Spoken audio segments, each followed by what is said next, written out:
Hey friends, today I want to talk to you about real estate farming, otherwise known as a geographic farm.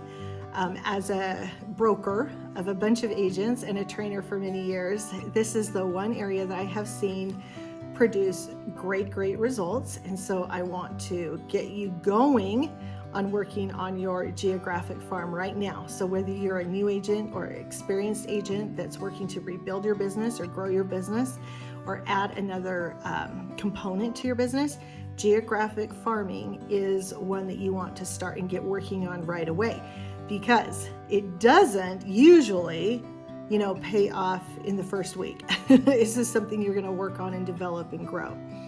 So the first thing to consider when you are working on a geographic farm is determining what area or neighborhood would be the best fit for you. And a couple of things that I recommend as you are looking and determining your area. Number one is you want an area that is seeing turnover, that there's active movement in, active buyers and sellers coming and going in. You don't want to pick that area that has the one big sale every year, right? But a place that's seeing a lot of transition. And these are things you can research on your MLS and see what's happening there. The other thing you want to look at is density. I recommend a farm of about 200 homes. You certainly don't want to go more than 300. Okay, because you're going to be marketing this and there is some expense to it. So you want to keep that in mind. But that's a really good number right in there, that 200 number, no more than 300. Another thing you want to look at is price point. Pick something that is about the average price point for your market and keep it right around in there. Now, I also recommend to agents, if you're looking to increase your average sales price, go ahead and take that up a notch. You don't want to go too high and put yourself into a market where there's only a couple of sales, but move it up a little bit, and that will also in turn increase your average sales price. So that's super fun. Okay, so once you have your area defined, the next thing you need to do is become the market expert in that area. You need to know everything that's going on, what the statistics are, how often people move, what people are selling for, what people have recently sold for, how long homes stay on the market, and then any factors that play into people moving in or out of that area. You want to know the economics and the demographics. All of that is super important because you do want to be seen as the market expert, and all of that will shine through in the components and the marketing components that you select to use to market your farm. So there's three words that you hear a lot in business, especially in sales, and that is know, like, and trust. Especially in a farm area, we want the people in this area to know, like, and trust you.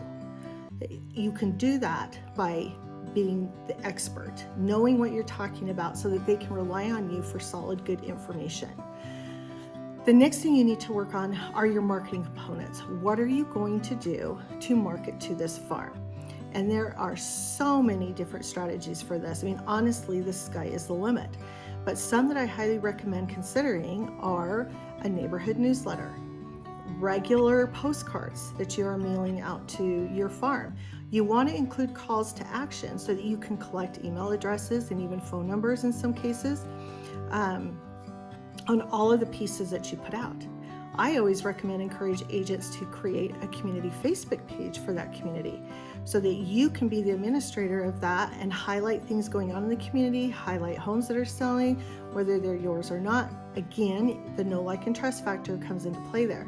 And an added thing that's super fun is to create a YouTube channel for that neighborhood or that area that you have selected.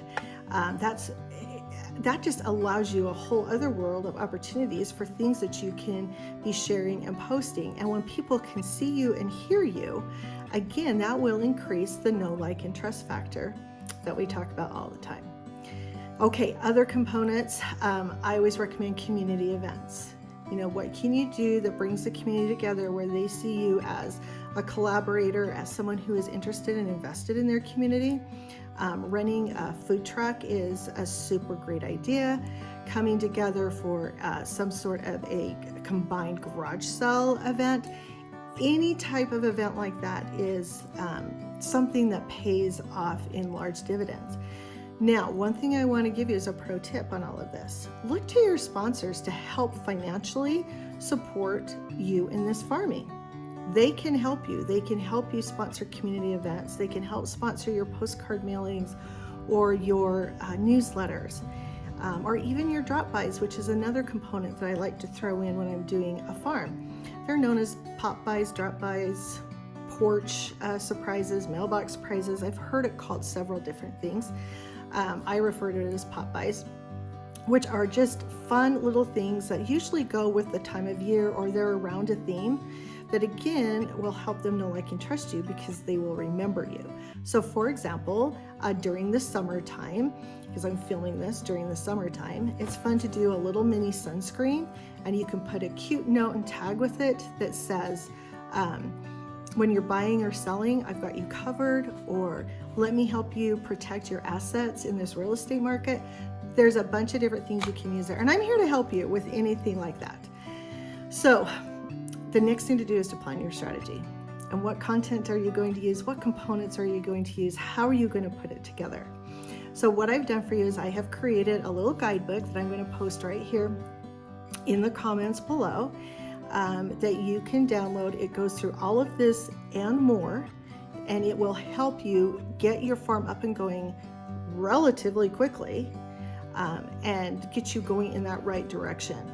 Just another tool that you can put in your toolbox for generating leads and referrals is the geographic farm. So real estate farming, something I want you to consider adding in and putting together. And then, as always, I am cheering you on to success. Have a great day.